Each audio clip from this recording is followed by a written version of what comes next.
Guys, naaday ko diri sa akong amo, no? Sa akong amo dati, bago ko diri sa Dubai. Mo gini akong amo. Or po ni akong amo. Pagpugo ka to diri sila, ha? So, karon kay tuaman sila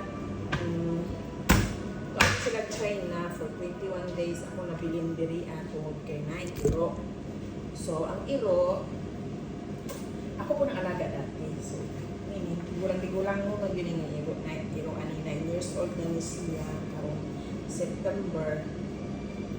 So, magbuhay mayaman muna ako ngayon kasi naiba yung kwarto ko, hindi sa partition. Buhay mayaman. Kasi alam mo yung magtrabaho sa bahay.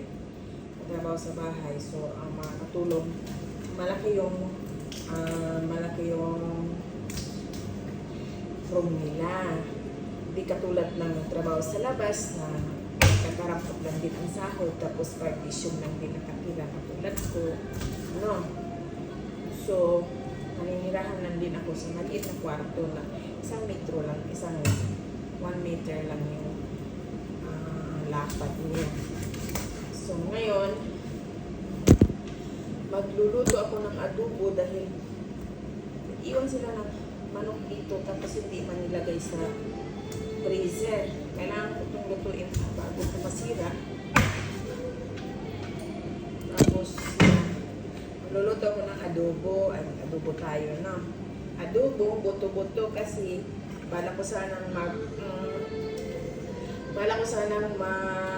tawag ito, sabaw. Kaya, ang layo man ang tindahan dito, guys. Hindi ako nakabili-bili ng mga ricados ng tinolang manok. So, magtiis na tayo dito sa adobong manok. Tayo, ha? Adobong manok. Di katulad doon sa may partition ko, sa baba may grocery siya. So, kung anong gusto mo, kung may pera ka, so, agad-agad meron kang makabili ka agad-agad. So, ito ang gagawin ko, mag-adobo muna ako.